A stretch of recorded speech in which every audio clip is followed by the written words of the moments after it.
Добрый вечер. Ну, мы находимся сейчас в завершении большого проекта, который неимоверным своим трудом и старанием, Максим Георгиевич, вы осуществили в защиту чести белорусской науки, белорусской историографии истории 20 века. О куропатском фейке и о том, что действительно там происходило, собственно, все расставили на свои места. 10-ю часть мы разбили на 3 части. И, собственно, сегодня у нас заключительная часть. Заключительная часть.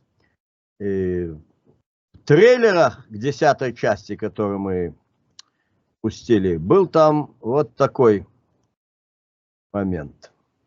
Повторно.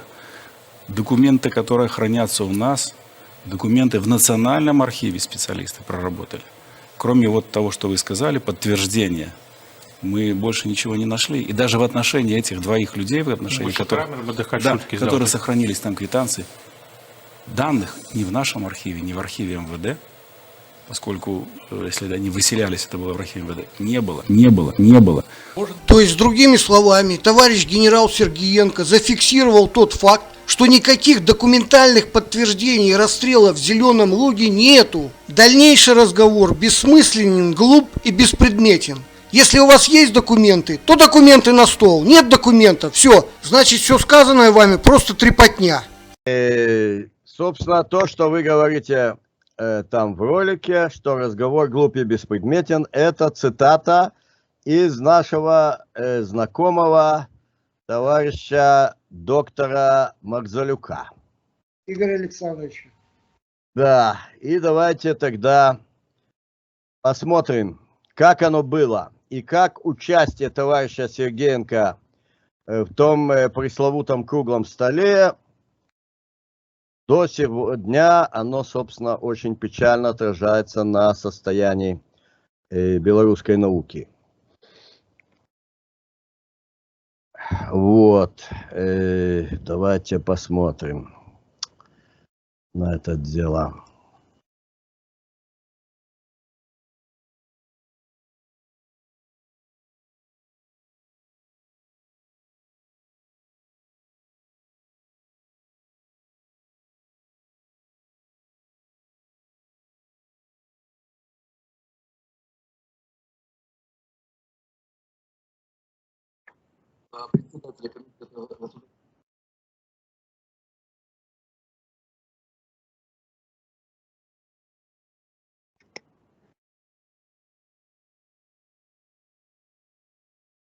Ну и, собственно, речь идет все о том же круглом столе.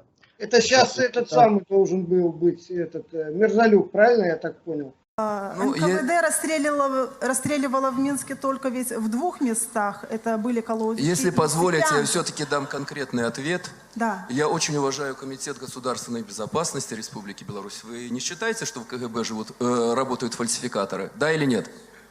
Нет, я не считаю, что замечательно. работают с Скажите, для вас мнение генерала Сергеенко, который сейчас возглавляет главу администрации и был первым замом председателя Комитета государственной безопасности, компетентно, да или нет? Для меня да или нет? Являются... Друзья, давайте, Олег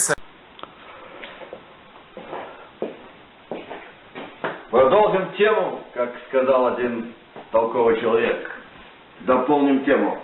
Добрый день, дорогие друзья. Мы с вами продолжаем обсуждать мероприятие «Беларусь единая», которое проходило 13 сентября в ДК «Мазов».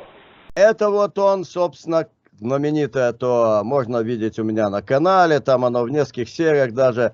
Предложил Александр Стефанович о той памятной встрече публичной назвать это «Интеллектуальная дуэль», так я и назвал. Ну и, собственно, мы видим действительно, какой интеллектуальный дискурс предложил товарищ доктор Игорь Александрович Марзалюк нам на эту тему. Вот. О чем же там идет речь? Мнение генерала Сергеенко. Вот это был круглый стол. Круглый стол. Вот в газете «Республика» было вот такой громадный разворот этого дела. И товарища Гуляка даже зачем-то туда притащили. Он, по-моему, не говорил ничего. В качестве, да, в качестве зиц-председателей пригласили товарища Гуляка, товарища Коваленю, ну, как от Академии наук, вот, 28 лютого 2017 года. И, собственно говоря, значит, история должна нас объединять. Ну, история, она, конечно, должна объединять, а лжеистория, она не должна быть. Вот. И там произносит, среди прочего, основные там кто? Якубович, Шадурский и Кузнецов. Собственно, они упражняются в антисоветских заявлениях. Вот. А Сергеенко, собственно, товарищ Сергеенко Игорь Петрович, тезка Игоря Кузнецова, он там сказал такие простые слова, что в Куропатах лежат те же люди. Сегодня о Куропатах можно говорить как о большом кладбище национального масштаба, где покоятся такие же люди, которые погибали. И дальше названы места. В Бобруйске, в Борисове, в Витебске, в Гомеле, в Могилеве, Мозыре, Орше, Полоцке, Слуцке, Червени. И в изученных делах указывается 11 таких мест. Собственно, как мы только что услышали, да, что Куропаты, конечно, нигде, никаким образом, никакие Куропаты не названы такими местами. Чуть попозже поговорим о переписке, которую я все же вел, ну, довольно такую одностороннюю. То есть товарищ Сергеенко тогда был очень занят, ну и, собственно, возможно, сегодня он будет более расположен лично ответить на обращенные к нему лично вопросы. Тогда он был глава администрации президента, и он просто мое письмо перенаправил в Институт истории. То есть переписка была с Институтом истории. Но мы только что слышали, да, что не только нету ни одного имени относительно якобы расстрелянных Куропатах, но есть двое имен, они тоже не значатся в делах органов советских. А между тем мы уже знаем, собственно говоря, всю их историю. Она восстановлена Александром Степановичем. Судьба Гродненской тюрьмы НКВД, которая была разбомблена. И, собственно, свою смерть эти два еврея нашли в Минске. Не сумели уйти от немцев. Двоих человек знаем из этой истории. Да, и знаем двоих. Случайным образом оказывается. Знаем двоих человек, да. И мы знаем еще имя также и Абрам Гладхенгаус, непосредственно свидетельства, которые были зафиксированы, да, в Беларуси, что его сестра нашла его труп прямо там, в районе колхоза «Зеленый луг», да, то есть там расстрелы велись по всей местности. Некоторые из этих могил были разрыты Поздняком и поддельниками. Ну вот Шадурский и Кузнецов, что вы про них, и Якубович, вот что вы про них можете рассказать, Максим Георгиевич? Ну, я уже как бы частично сказал, не знаю, обидно это будет, не обидно там кому-то, но я бы их вообще посчитал иностранными агентами. Особенно товарища, или не товарища, Кузнецова. Вот что вот он из себя представляет, этот человек? Вот где бы какие-то раскопки не начинались, везде он начинает трубить о том, что это жертвы НКВД. Не зная еще, что там найдут, он уже начинает трубить жертвы НКВД. Так было в Дроздах, так было в Уручье, вот последнее вот это захоронение, да. Он уже был отстранен тут от дела. Давайте скажем так, наверное, сегодня Игорь Петрович вряд ли посчитал бы за честь сидеть за одним круглым столом с этими тремя персонажами. Да. Якубович, Шадурский и Кузнецов. Но давайте вот посмотрим, очень интересная вещь. Значит, это, кстати, 2019 год, это как бы на вершине всяческих там заигрываний со всеми этими делами там либерастическими. Ну, мы помним еще Дни воли в Минске, чуть ли не официальные там даже, да, там пресс-секретарь экзархата белорусского Лепин подвязался на одном из них. И вот мы видим, значит, да, в издании СБ, да, знакомьтесь, Кузнецов Игорь Николаевич, так, препарация одной диссертации о репрессиях, потрясая научным трудом. Вот, Игорь Николаевич гордится этой диссертацией. И диссертация о жертвах репрессий в Западной Сибири. При этом Игорь Николаевич не стесняется доктора наук, члена-корреспондента Национальной академии наук Беларуси через Радио Свобода упрекать в неверном выборе источников. И кто вы думаете, вот, так сказать, атака, уже не знаю, слева-справа, атака от Кузнецова на нашего знакомого Игоря Александровича Марзалюка. Марзалюк озвучивает информацию Адамушка. Как он может озвучивать цифры 94 года через 25 лет? Какая-то чушь, да, полная. Ну, что помянуто тут, что он на Радио Свобода, это экстремистский, да, экстремистский ресурс. Мы сейчас будем... На Радио Свобода это постоянно. Да, экстремистский ресурс, вот, признан сегодня. Тогда, к сожалению, не был. И выясняется, что он защитил на тему Западной Сибири, где-то в Томске хранится эта диссертация. А никакой дискурс тут в Беларуси он не ведет. Почему? Потому что, говорит, я единственный эксперт в Беларуси, я единственный, кто защитил диссертацию на тему о репрессиях. Более того, когда муковозчик, историк поместил, значит, в кавычки, он на него подавал в суд. Ну, суд его оправдал. Кстати, похожее было недавно дело про такого персонажа Сивчика. Тоже подали в суд на Ольгу Бондареву. И суд оправдал Ольгу Бондареву, тоже сказал, что она деловой репутации не повредила, она просто пересказала то, чем он славен и знаменит. Вот она, диссертация. Массовые репрессии на территории Западной Сибири. 30-е годы.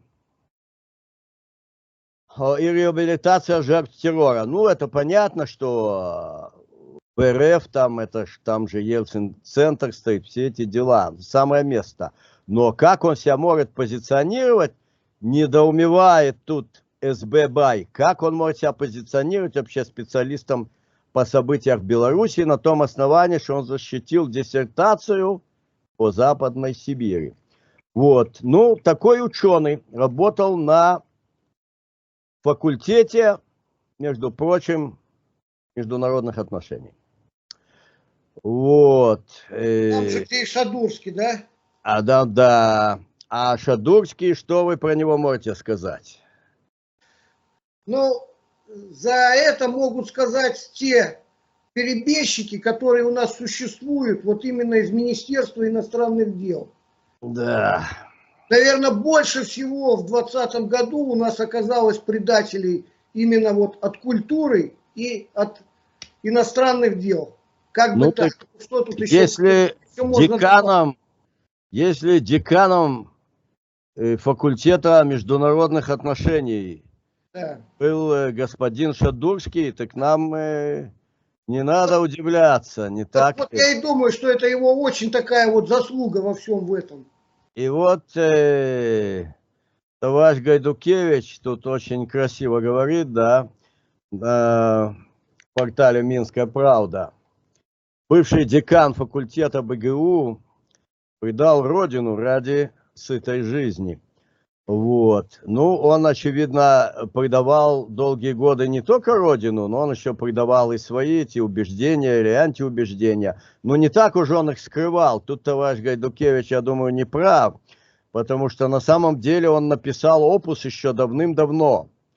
Почему белорусы избрали Лукашенко, а не демократию? И он писал такие опусы, будучи деканом факультета международных отношений, окормлял, так сказать, будущих белорусских дипломатов. Поэтому не случайно, что там нашлись такие кадры, которые в 2020 году, собственно говоря, повернули, ну, оружие они сроду не держали в руках, так повернули они свое, скажем так, не оружие, да, но очень поганое, в сторону родной страны, как последние мрази, не будем называть фамилии. А декан был господин Шадурский. Вот. Бывший декан факультета международных отношений БГУ Виктор Шадурский, предатель-лицемер, который делает все ради своей выгоды, а не благополучия Беларуси. Ну, это откровение такое, ну как, оно банальное, конечно. Вот. Кажется, он всю жизнь мечтал о демократии. Не оказывается, он об этом говорил. Тихановская человек с великой миссией, так. И вот говорит Гайдукевич, да, что как он мог быть деканом, да, наверное, если он бывший декан факультета, понимает, что в отношении страны идет война, ее хотят уничтожить. Это очень правильно говорит товарищ Гайдукевич, простыми такими словами, да. Он ведь даже не социалистических убеждений человек, как мы с вами, так, а там совсем других, да, но как бы то, что идет война и хотят уничтожить нашу страну, это понятно, ему тоже. Вот, говорит, если не понимает, как он может быть деканом, ну, думаю, понимает, спокойно предает ради своей сытости, благополучия, спокойной жизни. Вот и вся причина. И говорит, будет сытым, будет лепетать любые вещи, лишь бы до конца своей жизни просидеть за границей. Ну, действительно, дай Бог, чтобы сидел за границей, как говорится, нам останется больше чистого воздуха. И вот это была вообще там центральная фигура, там ведь этот, ну, громадный подвал в газете, мы его увидели, да, как подвал, даже не один подвал, это подвал называли в советское время разворот полный, да, тут и разворот, еще одна страница вообще, все такое громадное, и ролик на целый час там, и там главное действующее лицо, это Кузнецов, который исходит ядом антисоветским, а Шадурский вещает так это статично, ну да, он же декан, он же непростой человек. И все, значит, в этом антисоветском духе, типа, не будем политизировать, мы же знаем, что был террор. И называется реабилитация жертв террора, то есть действия правоохранительных органов ноншалантно называют вообще просто террором. Я думаю, что даже в те веселые годы у нас, наверное, в Беларуси все же невозможно было защитить такую диссертацию. Ну, а Россия большая, там целый Ельцин-центр, там на эту тему. Вот это действующие лица. Ну, а сам Якубович Павел, смотрите, очень интересная вещь, да. Ну, мы знаем, как он себя повел вот последние эти уже там годы, опять-таки, после путча. Но вот на ресурсе российском, смотрите, пел академик РУ, а это или это белорусский ресурс, я не знаю, на русском языке трудно сказать. Академик РУ, нет, академик.ру, это не то, что на русском языке, это академик РУ. И сведения про белорусских деятелей, ну где-то так. Якубович Павел, в скобках Изотович. Ну, Изотович мы знаем, откуда берется.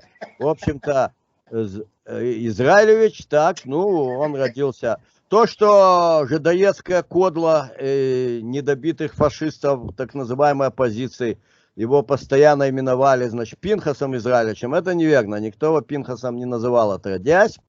Вот, обрезание ему не делали. Но отца звали Израиль. Ну, я не знаю, верно или неверно, то, что говорят, что он, будучи военнослужащим конвойной службы, писал, значит, что хочу изменить отчество, потому что оно напоминает об агрессивном государстве на Ближнем Востоке. Ну, наверное, когда его отца назвали родители его отца, так никто вообще про такое государство не знал и не слыхал, да? Не было его тогда. Ну, имя Изот это откуда? Это, собственно, мусульманское имя Изат в произношении наших северокавказских народов. И, очевидно, в армии он слыхал, такое ему понравилось. Но вот что пишет про него, ну, он же земляк, типа, как бы, ну, Брянщина, это, в общем-то, это Помежье, да? Как-то я держал в руках словарь брянского диалекта русского языка. Ну, это просто как белорусский словарь, который написан без белорусских букв, вот этих двух. Короче, окончил высшее военное училище МВД. Ну, продвинулся по военной службе упомянутой. Факультет журналистики. И вот что про него пишут. А это давняя сообщенница-то, да? Сообщенница-то, но когда? Ну, тут даты нету, но мы... 99-й год, да? Получил известность в советское время в окружении Александра Лукашенко, имеет репутацию либерала. Не хухры-мухры. Слушайте дальше. Понимаете, говорят, рыба гниет с головы, да?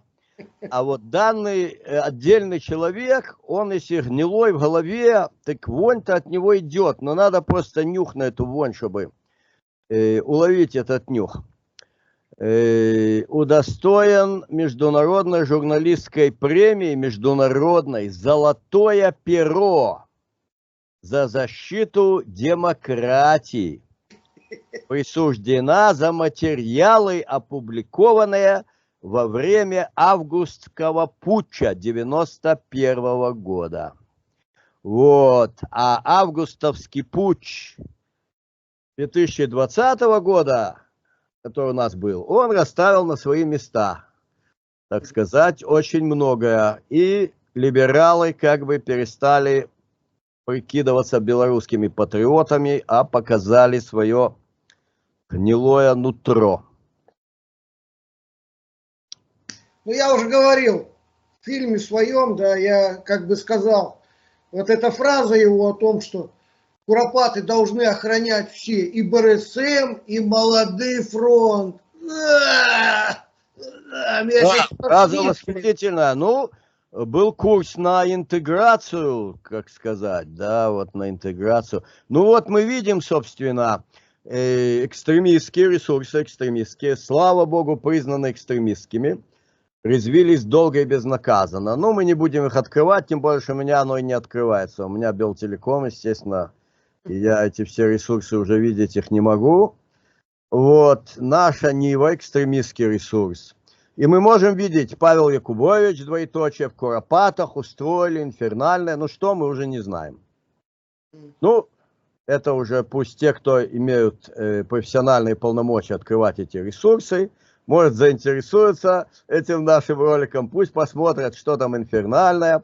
А мы прочтем только то, что нам дает Google поиск. После отставки в феврале 2018 года Якубовича исключили из всех инициатив и комиссий, связанных с Куропатами. В интервью «Радио Свобода», экстремистский ресурс, Павел, и больше мы не видим. Это мы зачитали, то, что видно в Google поиск, из экстремистского ресурса «Наша Нива». Таким образом, мы понимаем, где находится Павел Якубович. Итак, таков был круглый стол, вот, на котором тогда товарищ Сергеенко не сказал ничего неверного. В общем-то, да, он сказал, что нету никаких сведений ни про каких жертв в Куропатах. И две фамилии, которыми махали фальсификаторы. Секундочку, Да. Игорь Ильич. Значит, товарищ Сергеенко сказал, я дословно вам почти что говорю, сегодня ни у кого нет сомнений, что в 30-е, 40-е годы там расстреливали сотрудники НКВД, расстреливали мирных советских граждан. Типа такого, вот он сказал. Да, ну понятно. А потом сам все это и опроверг. Если бы он это не сказал, так и не вел бы себя товарищ Макзалюк, так как мы видели, да, даже неприятно смотреть на такое поведение. Вот. Но я говорю, что он никаких, упаси бог, действительно фальсифицированных данных не говорит. Поэтому, когда там воззвал товарищ Марзалюк в ответ на вопрос товарища Бондаревой, занимается ли, по вашему мнению, фальсификациями, упаси бог, наш Комитет государственной безопасности? Конечно, не занимается. Ничего он не фальсифицировал. Ничего он не фальсифицировал, ничего он конкретного абсолютно не сказал. И, соответственно, ни о какой фальсификации речь идти не может. Вот. Но есть у меня полномочный ответ очень от Комитета государственной безопасности, непосредственно от начальника Центрального архива Комитета государственной безопасности, вот, который еще в 2015 году мне послали. Уважаемый Игорь Львович, ваше обращение, поступившее в КГБ Республики Беларусь, внимательно рассмотрено. К сожалению, Центральный архив КГБ Республики документальными подтверждениями в интересующих вас событиях не располагает. Искренне благодарим вас за предоставленную информацию. Вот где культурные люди. Должен учиться, Игорь Александрович, я думаю, у культурных людей. Да? Не поминать их в суе, а вот учиться культуре обращения. Искренне благодарим вас за предоставленную информацию о событиях, которые происходили на территории Беларуси в 30-40-е годы. Возвращаем присланные материалы. Ну, собственно, это был очередной мой запрос на тему Куропат. А мое возвращение к этой теме, оно шло волнами, собственно говоря.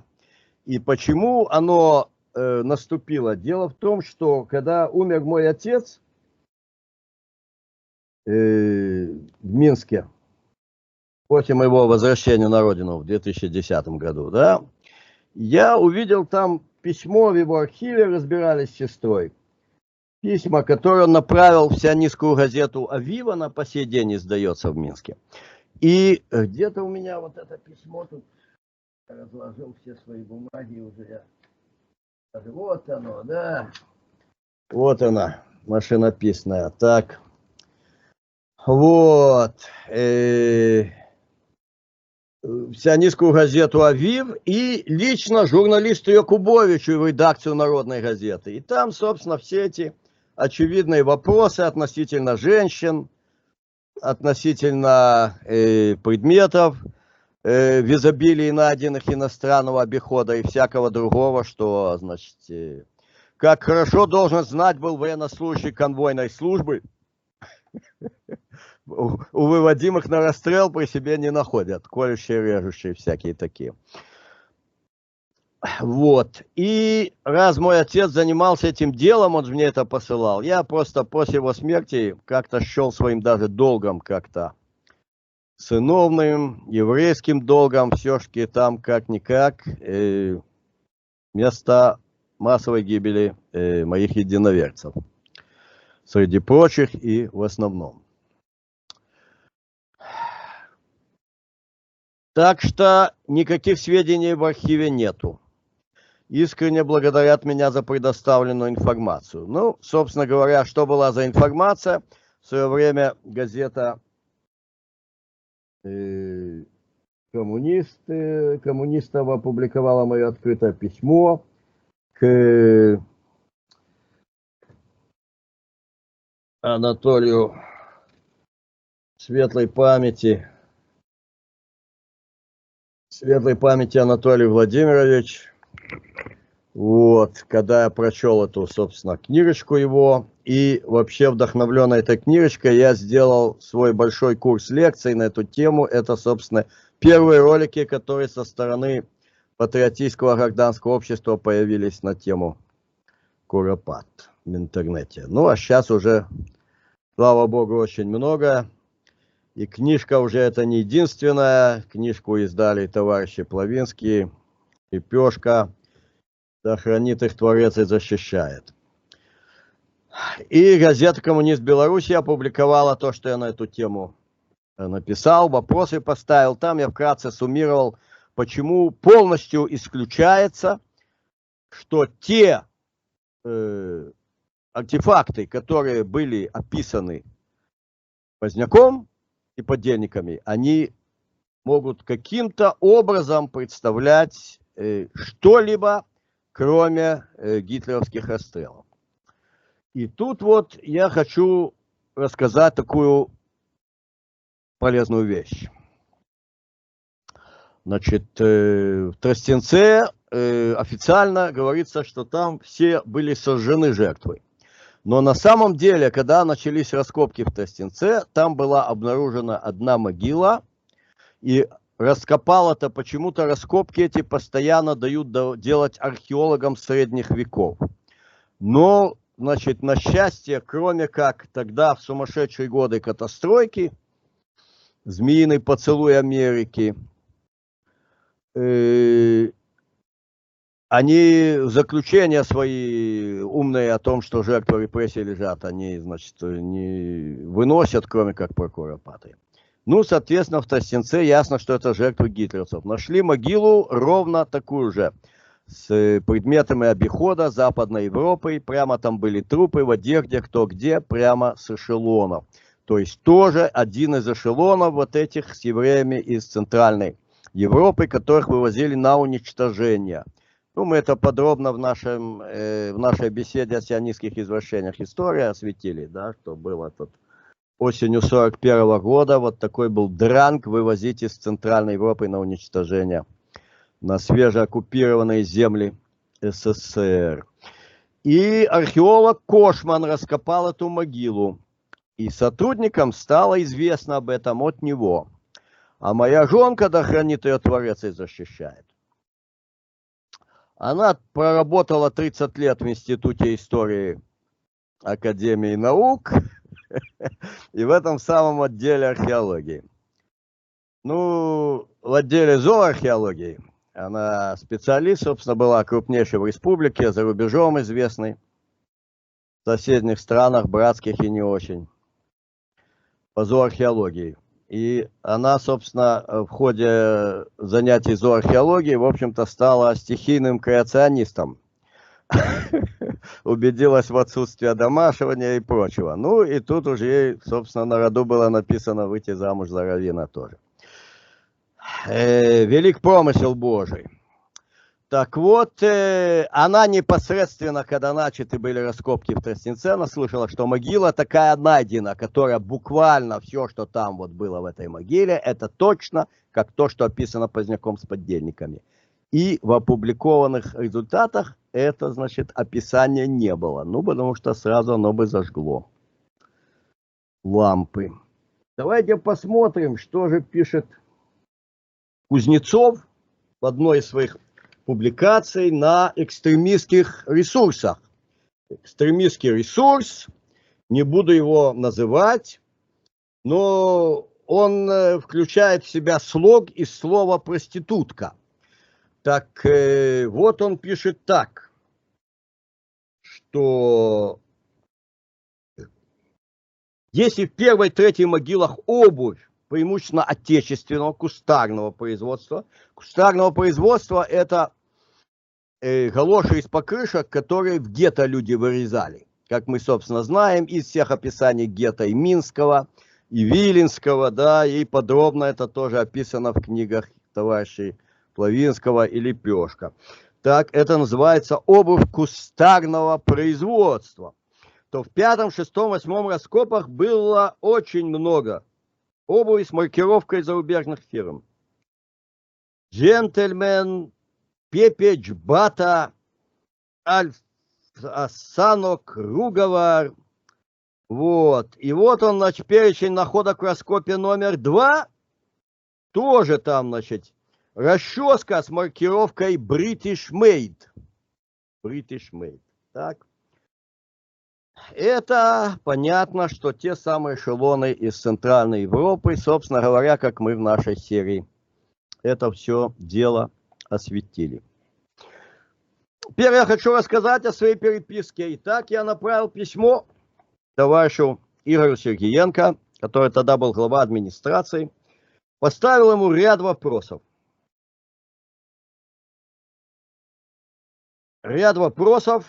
На которые он отвечать не стал, но ответил мне на них товарищ Данилович, тогда, значит, директор Института истории.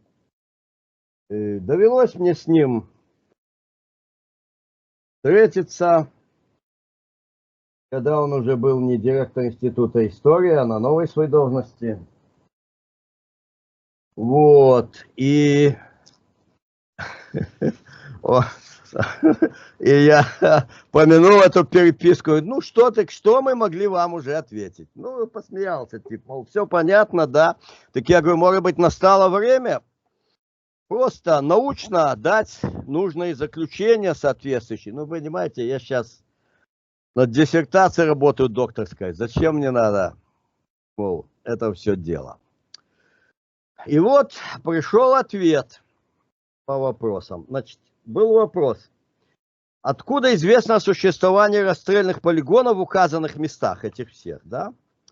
Ну, говорит, действительно, в опубликованных материалах сказано так и так. Институт истории НАН не располагает информацией о количестве мест расстрелов до военный период. Однако обратим ваше внимание, что ИП Сергиенко дает эту информацию со ссылкой на дела арестованных людей, да? Ну, это детские игры в среде идишеязычных евреев, да? Ну, есть такие типа, там, угадал, не угадал, правильно, неправильно. Ну, и когда, значит, не угадал, все начинают кричать, не темес, не темес, не темес. Неправда. Не темес, не темес. Мы же видели, да, в этом нашем ролике, что принес туда товарищ Сергиенко тоненькие папочки, который что сказал? Вот смотрите, какой был беспредел, вот это расстрельное дело, там почти материалов никаких нету. Ну, тоже мы не будем как бы огулом там, что там где. Может, сегодня не ясно, скажем, товарищу Сергиенко, за что расстреляли. А может быть, людям, которые расстреляли, тех, кого расстреляли, было даже очень ясно, и не все можно было в дело записать тоже, да? Как мы знаем, что все были шпионы, японские, немецкие, латышские, невзирая на незнание русского языка литературного свободно, а только разговорный со словарем, да? Ну, потому что не могли ж писать, что заговор с целью свержения правительства и всякое такое, да, саботаж, теракты и всякие такие вещи. Было их вагон и маленькая тележка. Достаточно посмотреть, какой террор творили эсеровские недобитки и люди, получавшие инструкции, деньги за границей в ходе коллективизации. Страна пылала в буквальном смысле слова, кулаки, подкулачники вели террор. Игорь Львович, давайте сейчас не будем брать. Так это что одним словом, разговора. нету дел, да, нету никаких дел, никаких отсылок дел. Но в отношении остальных дальше ответ идет, да, по моему вопросу, второму. Проводились ли какие-либо раскопки в указанных вами местах расстрелов? Ведь кроме Куропат названо еще 10 мест. А, в каких именно? Из перечисленных ИП Сергиенко мест расстрелов эксгумационных хирургические работы проводились в окрестностях Минска, урочища Куропаты. Ну да, там-то они проводились. Последний в 2018 году. И опять нашли пули ГИЛ 1939 года, да, когда вообще ничего там по определению. Окрестностях Гомеля, Шикотовский лес, окрестностях Витебска, район деревни Хайса, в общем, всякое такое. Понятно, Витебского района. Короче,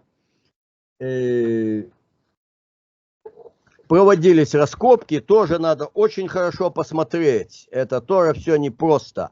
Ясно, что какие-то места массовых расстрелов гитлеровцами были выданы за, как, например, знаменитый Сандермох, да? Собственно говоря, там был концлагерь, который устроили финны в оккупированной Карелии, и сказали, что это братская могила, значит, заключенных советских. Вот. Дальше на мой вопрос. Где и как можно ознакомиться с результатами раскопок? Ну и, соответственно, ссылки, значит, поведомление Урадовой комиссии литература и мастацтва. Вот она криниця. Урад, он завжди в литературе и мастацтве публикует. Наверное, мастаки-литераторы, они публикуются в официальных вестниках правительственных в мире, а урады, они публикуют в литературах и мастацтвах. Вот. Ну, в Шикотовском лесу также так-то и так-то, короче, значит, ответили. Дальше вопрос был задан мною. Найдены ли там нательные кресты? Мгм. Но вопрос был очень четкий. А ответ тоже. Не темес, не ответ на вопрос. Предметы религиозного культа выявлены, но в могиле Шикотовского леса нательный крест выявлен. Урочище Куропаты католической православной металлопластики. Я их не видал, не буду даже зачитывать. Никто не сказал, что это действительно католическая православная металлопластика. Откуда оно взялось? Так, и почему оно стало православной металлопластикой? Поздняк только говорит о медальоне католическом, одним словом. Вот. Смолянка тоже писал о том, что там какие-то медальоны были Ну, найдены. упоминается. Да, нет, так мне понятно, Причем что... они были серебряные. Понятно, что А это уже и реальные ценность. верующие христиане, абсолютно независимо от гаплогрупп и от всего расистского бреда, который так любит сионистская фальшивография и так любит жидоеда юдофобская конспиробратия. Значит, нацистская паранойя говорила, что они будут истреблять евреев, которых они определят как евреев, и начали они поголовное истребление. Не будем повторяться, пусть смотрят наши ролики с нашей подробной беседой. Поголовное истребление было начато с началом оккупации советских земель. Кроме того, нацисты не признавали перемену религии. Могли быть люди, принявшие христианство, могли быть их супруги, которые пошли с ними в последний путь. Вот. И могли быть просто окрестные жители, которых пихнули в колонну ведомых на расстрел. Могли быть и просто атеисты. Но появляются две металлические накладки с гравировкой на иврите. Вот это сообщает нам комиссия. Это нам сообщает товарищ Данилович, а все комиссии это, значит, в своих результатах не публиковали. Их ловит за руку член общественной комиссии Смолянка, покойный нам на долгие годы, светлой памяти. Вот, говорит, что куда делись таблички на иврите? Вот они помянуты. Во всех исследованиях массово выявлены предметы личного пользования домашнего обихода. Слушайте, обратите внимание. Обувь, пуговицы. Ну, обувь, пуговицы, они у человека на одежде. Это нацисты в определенных местах раздевали догола, а где-то, наоборот, со всей одеждой. В зависимости от удобства. Обувь, пуговицы, как вам нравится. Вот. И предметы домашнего обихода. Надо выяснить, что за предметы, как, где они были. Но... Что гласил второй Г вопрос? Найдены ли там предметы домашнего обихода, в частности, режущие и колющие предметы? И вот идет ответ. Находки режущих и колющих предметов нам неизвестны. Что в таких случаях кричат еврейские дети, которые говорят на идиш? Не темес, не темес, не темес. Так, ведь в этих самых куропатах найдены режущие, колющие предметы еще как. Генеральный прокурор Беларуси в 1998 году сказал, что ну допустить, что конвойная служба НКВД значит, выводит на расстрел с такими предметами, ну это не может быть. То есть он сказал, что результаты раскопок конкретно опровергают предыдущие выводы из литературы и мастатства. Мастатские выводы обнаружение колющих и режущих предметов опровергло, по мнению генерального прокурора. Но следствие вела военная прокуратура. И у меня есть милый ответ из Института истории в другой переписке с тем же товарищем Даниловичем, что военной прокуратуры не существует на сегодняшний день. И мол, мы не знаем, о чем вообще толкуешь, дорогой товарищ. Вот, дальше. Вопрос был задан мною вот такой вопрос.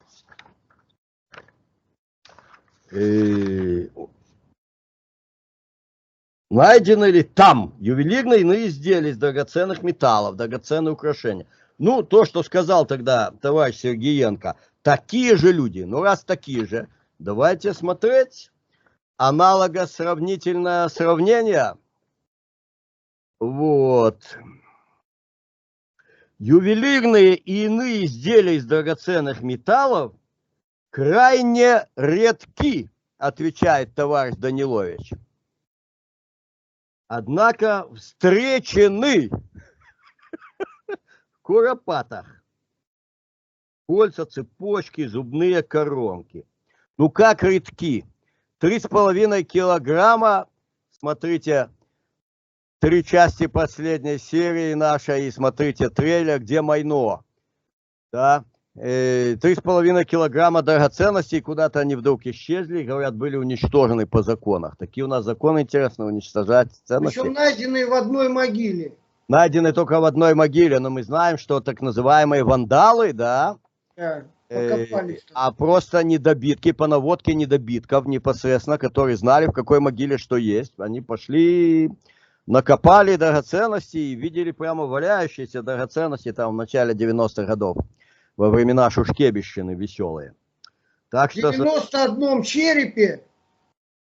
черепе найдено 94 зубных протеза из золота. Ну, чем интересны протезы, мы знаем как раз не из золота, а из платины, что таких не было в Советском Союзе. Там платиновые, именно пломбы были платиновые. Пусть люди читают бессмертные книги товарищей Лепешка и Плавинского, где все это подробнейшим образом описано.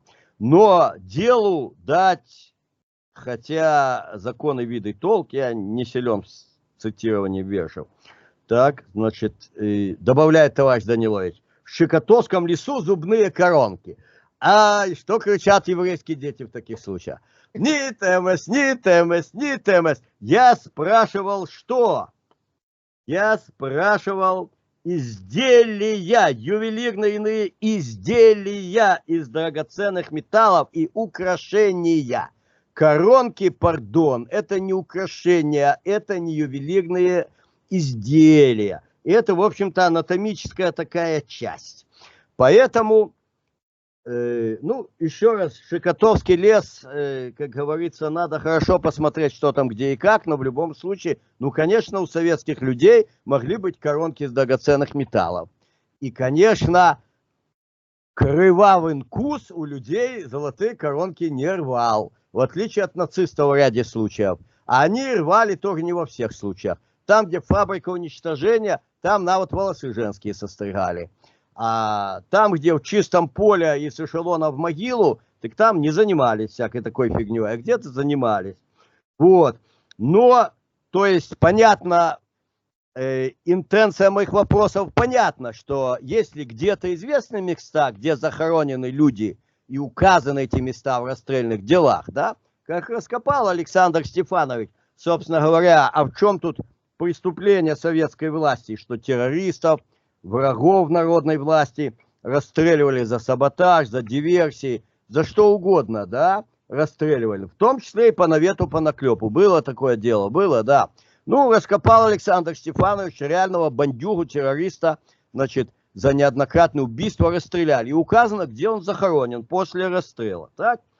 Вот, могли быть люди с коронками. Очевидно, те 10 полигонов, или все, или часть их, по крайней мере, это действительно места, где захоронены люди, расстрелянные органами внутренних дел. Опять-таки, в основном, очевидно, расстрелянные не зря. Но надо притянуть туда куропаты. И вот пишет нам товарищ Данилович, тогда директор Института истории, а сегодня директор Академии управления. Кольца, цепочки, зубные коронки. А в Щекотовском лесу зубные коронки. Вивля птит дифферанс. Там, где люди расстреляны гитлеровцами, если у них не забрали украшения, конечно, у них не забрали коронки. Но там, где лежат расстрелянные советскими органами советские граждане, так коронки-то у них будут, а никаких украшений у них точно не будет. Ни часто, ни редко, никогда вообще и никак. И, собственно говоря, тут, в общем-то, очень четкий ответ. Ну и нательный крестик тоже найден. Так, вот, значит, какие импортные изделия, предметы обуви, одежды найдены там? Там, да? предметы импортного происхождения. Главное, как говорится, смотреть в глаза, не мигая, и просто говорить что-то, что никаким образом не является ответом на вопрос. Общеизвестные вещи и просто отказ рассматривать другие варианты. Хотя тот же товарищ Данилович очень красиво в другом письме мне писал. Изложена в вашем обращении Министерства культуры гипотеза о расстрелах на территории урочища Куропатый Брод. Жертв гитлеровского Опять-таки геноцида. Брод, да? Имеет Брод, да, Брод в лесу. Ну, у нас есть на эту тему трейлер, да, Брод, Блять, ну бред. свинство, а. Бред. Имеет право на существование. Однако документы и материалы, ее подтверждающие, в Институте истории НАН Белоруссии отсутствуют. А вот подтверждающие то, что Этан Кус там пострелял, есть документы. Это справоздача Поздняка. А это документ, то есть бред, который пишет Поздняк, что спресс-импортные вещи – это высшие слои громадства советского, это документ. А то, что я изложил четко и ясно, это гипотеза. Но вот она уже больше не гипотеза, потому что после наших 10 документальных серий, которые вашими трудами, да хранит вас Творец и защищает, Максим Георгиевич, мы выложили, то, собственно, гипотеза, так сказать, она уже совсем не гипотеза, а очень даже такой здоровый дядька, можно сказать, который покрылся, как в пророчестве пророка Иезекииля, да, кости покрылись мускулами и мясом, да, и стали здоровым дядькой, который может хорошо дать в зубы всякой фикиаде, в общем-то, направо и налево. Не хуже, чем тот кастрат избивал несчастную итальянку на сатанинских игрищах в Париже. Я скажу так, да? я надеюсь, что хоть кого-то я переубедил. Хоть пару человек. И мы то, ждем, я вам скажу, значит, сейчас директором Института истории назначен наш человек, товарищ Лакиза. Вот, человек, сказать, из хорошей семьи. Отец его был председателем районного КГБ, насколько я знаю. Родом он с Западной Белоруссии, человек правильных взглядов. Вот, не либерал, как Павел Якубович. Вот. И будем надеяться, я с ним говорил о том, что, собственно, сектор новейшей истории, который вообще он довольно недавно созданный, тоже изумительно, как в Институте истории не было сектора новейшей истории десятки лет. Ну, потому что у нас был на эти темы Институт истории партии, а потом они все дружно перекочевали в Институт истории НАН с упразднением Института истории партии. И смотри, в исследовании Александра Стефановича Плавинского, храни его Творец и защищает, личности Маши Брускина и о том, как выходцы вот этого позднесоветского института истории партии сидят там руками, зубами и прочими частями там тела. чуть до драки не дошло. Да, значит, Александр отрицали Степанович личность, подумал, они сейчас вот сцепятся друг с другом. отрицали личность Маши Брускиной и, перейдя в Институт истории Академии наук, продолжили отрицать личность Маши Брускиной, пока не вмешался лично 7 бед, 1 ответ. Наш батька, глава государства, и поставил, как говорится, свет, конечно, починили. Вот, значит, предметы импортного происхождения, на мой вопрос, там 10 полигонов. Ну что, не нашли там хоть какие-то тулупы, понимаешь, чешские тулупы, британские расчески, немецкие галоши, понимаешь, там эти латышские галоши, латвийские, немецкие, там обувь такая. Немецкое качество, оно же, мы знаем, знаменитое, лежит в могиле, много десятков лет раскопали, все, это же немецкое качество. Ну, предметы импортного происхождения известны из археолога эксгумационных работ Урочище Куропатый. Клейма на обуви, зубных щетках, пуговицах, расческах, около 50 предметов. Я думаю, там не 50, там намного больше. Насколько я помню, отчет. Прям он так скрупулезно по всем могилам пишет. Поздняк, да, я переснял там в библиотеке Академии наук, там машинописные его эти отчеты. Я это подарил товарищу Йофе, патриарху белорусской историографии. Ой, блин. Ведь он был на презентации, так можно это, да, оно у меня есть в электронном виде, вот, и можно снова пойти там это ксерокопировать.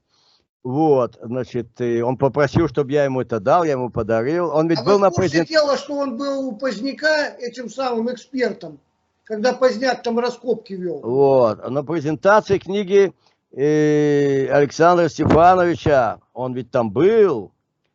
И, я помню. И он сказал, что на меня давление оказывалось в 90-е годы. Вижу, перестали меня публиковать и говорят, скажи, что в Куропатах жертвы гитлеровцев лежат, и мы пустим тебя дальше публиковать. А я, говорит, он не стал. А я говорю, а почему? Потому что вы так были уверены, что там не жертвы гитлеровцев. А я этого не сказал, да? Человек может упорствовать в верности неправому делу. Вот в книжечке, которая сейчас выйдет скоро, маленькая по объему, но громадная по содержанию, нашего старшего товарища Емельяна Николаевича Лепешки. Скоро выйдет книга на Мачиной мове про партизан. Вот там такой есть персонаж, да, шофер захваченного немецкого офицера. Он твердо стоит на своем, но он на неправильном стоит. И так, значит... Я был на той презентации, помню прекрасно. Да, как он что он там говорил? Я не сказал. А почему не сказал? Так уверен, что там не жертвы гитлеровцев. Так вот, Поздняк описал там, ну там изобилие иностранных этих предметов. Где эти все артефакты мы не знаем, доступа к ним нету. Я не думаю, что 50. Я думаю, что намного больше. Но неважно. Главное, что? Главное, что только, повторяю, это МС в ходе археолого-эксгумационных работ в урочище Куропатый, название вымышлено, Брод, название бредовое, Брод не бывает в лесу, да, вот, значит, на горке, Брод не бывает на горке, да, конечно, в лесу, на горке не бывает, значит, только там найдены импортные предметы. Только там и больше нигде. МС. А дальше пишет товарищ Данилович. Нельзя исключить и контрабандный способ попадания части вещей на территорию БССР.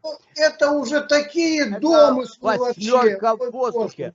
Это высший пилотаж. Вот.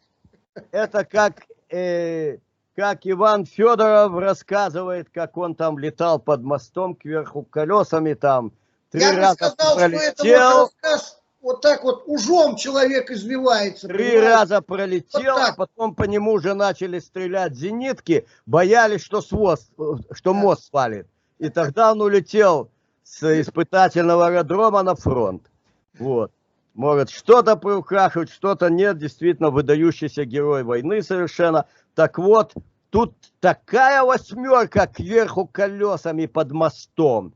Но контрабандным образом попала только так называемых Куропатах. В 10 других местах ничегошеньки импортного не найдено. Ну, в тех, где проводились раскопки. МС. Ничего импортного там нет. Вот. Дальше вопрос 2Ж. Пули, патроны каких систем огнестрельного оружия найдены там? Ну, И дальше идет перечисление всяческих короткостволов, советских и импортных. И сказано, что в Хайсах пистолета Кольт Браунинг и Маузера найдены пули. Наряду с ТТ и Наган. Ну, то есть я еще раз говорю, что то, что было помечено как места расстрела в НКВД в годы беснования фашистующей, извращающей историю организации «Мемориал», запрещенная в братской Российской Федерации. Вот, в годы, когда на территории Белоруссии всякий бред открыто публиковали различные средства информации, печатные и электронные, ныне признаны экстремистскими, то, что тогда было помечено как места расстрела НКУС, подобно тому, что в Карелии, да, надо снова посмотреть, что же там происходит. Но это перечисление короткоствола в отношении зафиксированного в Куропатах. Что на это закричат еврейские дети, которые говорят на идиш? Нитемвес, нитемвес, нитемвес. Там найден длинноствол тоже. И еще какой длинноствол. Читайте, в больших количествах. Читайте бессмертную книгу Александра Стефановича Плавинского, который не преподаватель ФМО, а который, во-первых, ученый-химик, вот, и он из аспирантуры вот этой самой Академии наук. Пошел в 94 году служить во внутренние войска, чтобы защитить народную власть и отстоять республику.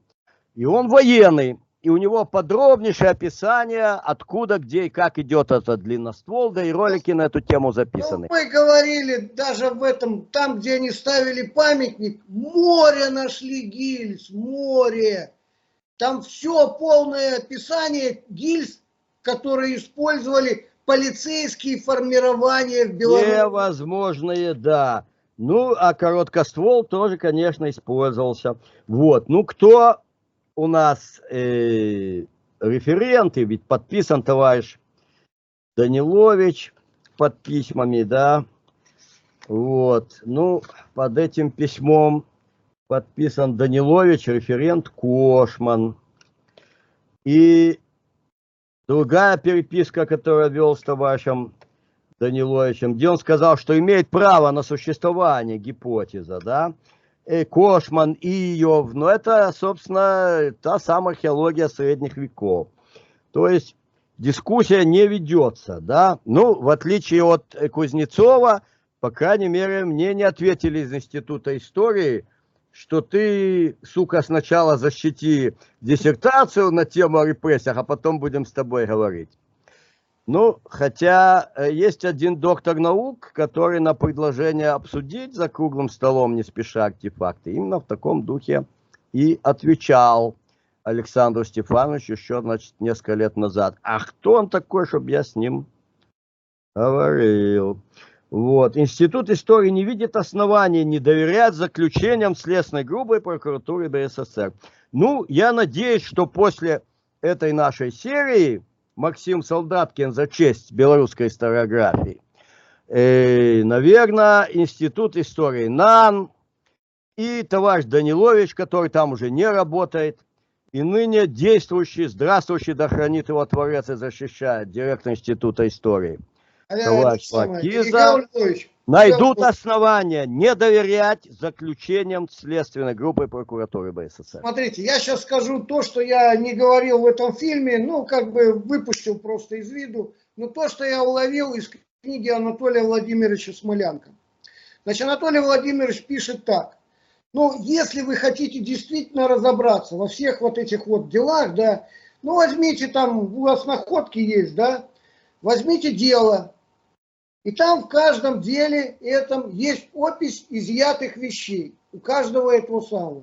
Ну возьмите эту опись в конечном-то итоге. И посмотрите, это найдено, это не найдено, это найдено, это найдено, это найдено. Все, будет тогда понятно и доказано. Да, вот тут лежит этот человек, вот опись его вещей, вот то да сё. Но никто же этим не занимался. Почему? Вопрос. Так потому что этого бы не было вообще, в принципе, не могло быть. Потому что то, что есть в делах вот в этих, в КГБ, да, ну, НКВД, скажем, на тот момент, не будет этого в Куропатах. Почему? Да потому что НКВД в Куропатах не расстреливал. Ну, как говорится, всем бед один ответ, то есть перед нами фейк чистейшей воды. Или, скажем так, грязнейшей пробы. Вот. Ну, собственно говоря, каждый человек может ошибаться. Тем более, когда высокопоставленный чиновник, так сказать, на повороте своей карьеры, выходя с высокой должности в силовых структурах, собирается занимать соответствующие должности, значит, в гражданской администрации, ну и свойственно ловить ветер, каждый может ошибаться. И сегодня Игорь Петрович Сергеенко, ну, все-таки глава администрации, это в некоторых вопросах даже, можно сказать, второй человек в государстве. Ну, в некоторых вопросах, да, конечно, не во всех и не в большинстве. Вот. Ну, сейчас у него очень важная должность, но все же не столь ответственная, как была. Возможно, сейчас он найдет время и ответить на наши письма, да, и в свете уже независимыми исследователями собранных материалов, книг надрукованных, в общем-то, я собираюсь обратиться к нему письменно, собственно говоря, ну, вот эту переписочку с товарищем Даниловичем вместо него приложить, сослаться на наши ролики, послать книги. Ну, книга «Смолянка», она библиографическая редкость, полная, как бы, вот у меня есть только 2 экземпляра, никому их не посылаю, но она есть в электронном виде в интернете. И ссылочку пошлю, и в натуре книги товарища Лепешка и Плавинского пошлю. И предложу просто снова даже не пересмотреть, потому что, в общем-то, из того, что предметно сказал Игорь Петрович на том круглом столе, все было сказано верно. Абсолютно отсутствуют какие бы то ни было данные о том, что какие бы то ни было раскопаны были жертвы НКУС, так называемые жертвы, да, в Куропатах. И в отношении 2 фамилий он заметил, да, вытянулись там у присутствующих лица, что вот, ну, нету абсолютно никаких данных про них. Нету, что они были... Данные есть у нас. Данных нету, потому что нету, да. Убили их немцы, ну, потому что вот были они опознаны как евреи очень однозначно. Так, очень однозначно. Мужского пола там вопросов не было. Значит, вот пересмотреть, да, как бы свое, ну, я говорю еще раз, не углублялся в это дело, собственно, и книги не были изданы. Вот сейчас углубиться, рассмотреть этот вопрос и пересмотреть предмет участия своего в этом круглом столе. Наверное, сегодня не захотел бы товарищ Игорь Петрович Сергеенко оказаться за одним столом вот с 3 персонажами, которых мы осветили. Ну и все могут ошибаться, все могут ошибаться. Как говорит древнееврейская мудрость, не только мудрость, это как бы установление закона, да, модева озев ерухам, всяческое снисхождение к тому, кто признает, что он ошибся, дает четко дефиницию, где, как и в чем ошибся, и навсегда прекращает поведение свое в русле данной ошибки. Ну, скажем так, правда должна все равно восторжествовать. Скажу тоже словами не безызвестного, как бы все знающего, то есть не всеми знакомые, да, как это точно сказать, просите и дано вам будет, стучите и вам откроют. Вот. И то же самое мы сейчас и будем делать, как бы. Будем стучать и просить до тех пор, пока нам не откроют и пока не скажут настоящую правду. Максим Георгиевич, ну что нам пожилым людям тут надо? Это вопрос чести белорусской науки, так. И сейчас, когда стоит вопрос, вот у нас был уже фестиваль цифровой истории в Минске, да, собственно, все новые и новые бредни, фашистские бредни, ведь растут откуда? От Геббельса еще. Ведь история с катынским фейком еще и Геббельс запустил. Я вот, читая книгу Анатолия Владимировича Смолянка, я просто вот видел, что у человека душа буквально болит. Прям Да, крик да. души. И, к сожалению, так и не смог он достучаться, не смог. Ну, Мы же просто- понимаем, что в этот просто не мир, выдержал. этот мир это выпробование. Мы приходим в этот мир не для того, чтобы ловить кайф, а для того, чтобы отстаивать правое дело. Вот.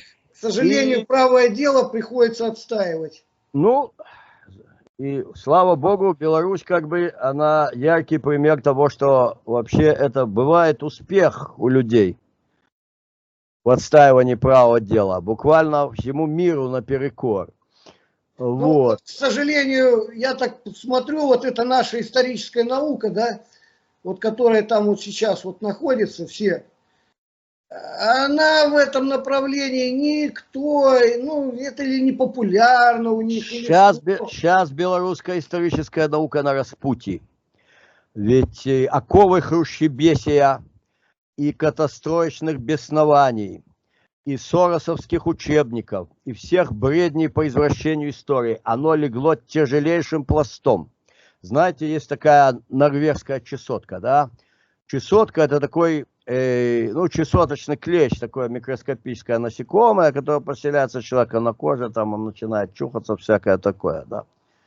Вот. А норвежская чесотка, это когда, ну, обычно на человеке несколько десятков таких могут жить, а там вообще их уже живут миллионы. То есть покрывается человек полной коростой. Ну, понятно, что если ему помощь не оказать, там срочнейше он помирает. Ну, собственно, уже дойдя до такого состояния.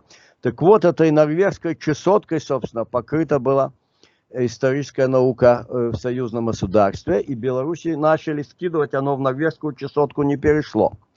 Но и полного излечения не произошло по сей день. Вот эта антисоветская чесотка, она сидит. Школьный учебник, где на полном серьезе, значит, там говорится, даже повторять там мы не будем то, что там говорится. Вот. Ну и понятно, что великий русский народ, российский народ, как всегда, в нем в нужный момент находятся нужные интеллектуальные силы, душевные силы. И вот плеяда российских историков нового поколения, разных вообще, так, светопоглядов совершенно, да, но которые, в общем, эту пелену начали отбрасывать. Пелену хрущебесия, катастроечную пелену, яковлевскую, вот эту пелену, да, я имею в виду Яковлева, да, Яковлев против Яковлева, да, и вот Ну, Егор Яковлев, он скажем так, это в России, да? А у поднял нас пока стадо. что остается так, как Но есть. у нас хорошее положение, потому что в России центральная власть признала бред катынского, значит, фейка, как бы, вот, и это вообще там чуть ли не федеральным законом установлено, то есть там пересмотр более глубокий. А у нас, в общем-то, все, что требуется, это просто честная позиция историков, Знаете, Игорь пересмотр Анатольевич, имеющихся это в артефактов. России, на мой взгляд, сделано только потому, что поляки сами ведут себя очень нехорошо. Вот. Они сносят памятники советским солдатам, делают там, ну, очень непонятные, некрасивые вещи и заявления. Ну, я скажу так, что вот это скорее уже всего противодействие. Они тоже долго не хотели слушать вот этого всего. Вот. По поводу этих самых катынского дела этого. Одним словом, понятно, что как проклятие висит вот этот куропатский фейк над белорусской наукой, гуманитарной, над исторической наукой. Да. Поэтому мы будем стучаться и стучаться, не нам тут что-то надо, а за честь белорусской науки. Да, да, да, я так и говорю. И это проклятие должно быть снято с белорусской науки. Правда должна быть восстановлена. Ведь ни у кого уже нет никаких сомнений после всего, что же там. Но просто какая-то сила инерции, да. И такое явление еще старое русское название дореволюционное, попустительская солидарность чиновников. Так? Тоже оно имеет место, конечно. Вот. Знаете, И- ко мне обращались тоже люди, говорили, а можно там твой фильм я там опубликую, туда-сюда.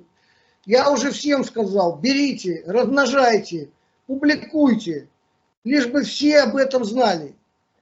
А там наглядно все показано, что, как и из чего вытекало и что как сделано было. Я думаю, что там ребенок, я вот в последней серии уже попытался вообще просто разжевать вот это все. Не, Разжевать. уже оно всем ясно. Ни у кого нету, ни у кого здравомыслящего в Институте истории нету. Вообще не осталось никаких сомнений. Ни в Институте истории, ни в прокуратуре. Вот. Тут лежат мои письма, которые я писал на имя председателя Президиума Академии наук. Так. Вот. И, кстати, по его поручению ответ мне, значит, слал Институт истории, что эти вопросы не имеют не в компетенции Института истории, а военной прокуратуры уже у нас нету. Но я лично встречался с товарищем Гусаковым, так, и как бы, ну, понятно, что никаких сомнений у него нету относительно того, что же там в Куропатках. Просто должно быть, значит, где-то как-то принято соответствующее решение. Так, в заключение, значит, ну, не будем еще раз смотреть, действительно даже некрасиво, как там на ответ Ольги Бондаревой отвечал товарищ Макзалюк, так, вспоминая всуе наш уважаемый комитет государственной безопасности. Кстати, вот эта выписка из архива, это не единственное, у меня еще было, и я не могу это найти еще раньше, в самом начале где-то, когда только вот отец умер, я первое написал письмо, где-то 2012 года, за подписью заместителя председателя КГБ. Где-то завалялось, я еще переезжал тогда с места на место, письмо. Ну, смысл был такой, что у нас нету никакой информации вообще. Оно таки правда, действительно нету. Нету. Ну, так смотрите, Вот. А из кто архива прочитал книгу, правильный, изящный ответ. тот, кто прочитал книгу генерального прокурора Тарнавского, ну, для него это становится очевидно. Ничего нету, ничего вообще. Ну, вот давайте мы сейчас почитаем, кто говорил, что говорил другой, и не заместитель, а председатель КГБ БССР. Из книги Анатолия Владимировича светлой памяти Смолянка.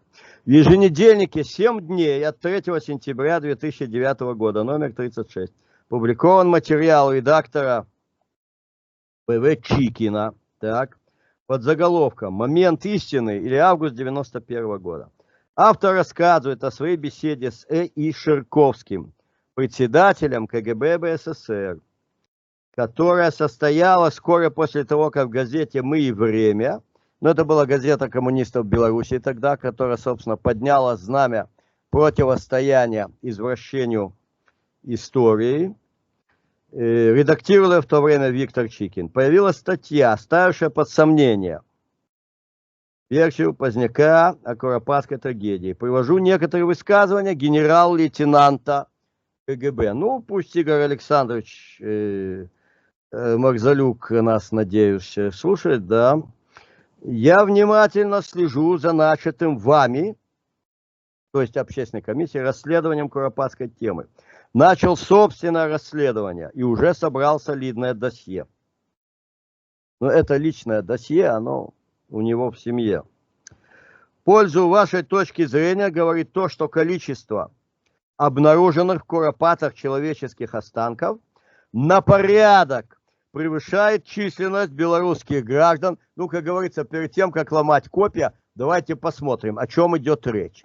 Ну, психопат Поздняк четко говорит, кто сказал, что расстрелы по суду? Да всех подряд, понимаешь. Но ведь наши попустительски солидарные чиновники, они же этого не утверждают, да? Они говорят, ну нам неизвестно, ну вот, а может где-то есть. Просто превышать численность белорусских граждан расстрелянных за все время существования органов и обстоятельно, как и полагается, офицеров КГБ перечисляет. ВЧК, ОГПУ, НКВД, МГБ и КГБ, начиная с ВЧК. Кроме того, в Куропатах обнаружено множество женских останков, тогда как я установил, говорит генерал-лейтенант И. Ширковский, председатель КГБ БССР, что моим ведомством, говорит он с гордостью, была за все годы расстреляна одна единственная женщина, агент Абвера. Что неудивительно, как мы осветили в нашей подробной беседе о сионистских извращениях истории, да, что агентов Абвера хватало в западных районах СССР. Даже не сомневаюсь в этом. Вот. Что касается вашей версии о гамбургских евреях, продолжает генерал-лейтенант, председатель КГБ БССР, то в ее пользу говорят обнародованные вашей комиссией в Куропатах ювелирные украшения, которых у прошедших тюрьмы НКВД заключенных по определению быть не могло. И резиновая обувь австрийского производства, которая до войны в нашей стране не продавалась. Ну, председатель КГБ БССР, который ближе к довоенным временам вдвое, чем мы сейчас, очень четко знает, что продавалось, что не продавалось до войны в СССР. Так что к нашим соотечественникам обнаруженное в Куропатах захоронение, ну, имеется в виду соответствующее, да, отношения не имеет однозначно. Ну, то есть там, где иностранные вещи, однозначно это не советские граждане. Как, собственно, и следовало из ответа, который прислал мне, подписал товарищ Данилович, и который изготовил референт Кошман, только в Куропатах найдено было импортные изделия, а больше нигде. И не могли быть такие изделия у советских граждан. А это свидетельствует генерал-лейтенант, даже не заместитель, а председатель КГБ БССР. Вот. Я думаю, тут можно поставить точку в нашей серии, но не в нашей общественной борьбе за защиту исторической правды и за то, чтобы белорусская историческая наука наконец сняла с себя оковы Куропатского фейка. Там как бы дорогие вещи были все, вот эти западные, да. Что написано у Тарнавского? Он там целую теорию развил. А это перебежчики. Перебежчики! С золотом, с дорогими вещами, Не, совсем. ну мы уже сказали, мы уже видели, как полет кверху колесами под мостом. Всяческие пируэты и отрицания очевидно. Извивание ужом называется, ужом. В Куропатах, к сожалению, никаких мероприятий, связанных с жертвами Великой Отечественной войны, не проводится. Земля и документы помнят все. Здесь лежат такие же жертвы немецко-фашистского геноцида, как и те, которые были в Тростенце. Ежедневно прибывало к месту расстрела непрерывно 5-6 грузовых автомашин с еврейским населением. Нацистские преступники. Сюда привозили евреев из всей Европы, здесь расстреливали наших евреев, партизан, подпольщиков. Хочется вспомнить ежегодные прогулки западных дипломатов на это место, где уничтожались невинные. Их предки, немцы, литовцы, латыши и украинцы в Куропатах расстреливали евреев. И еще исторический факт, фрагмент реальности. Историк не имеет права врать, не имеет права лгать и не имеет права заниматься измышлениями.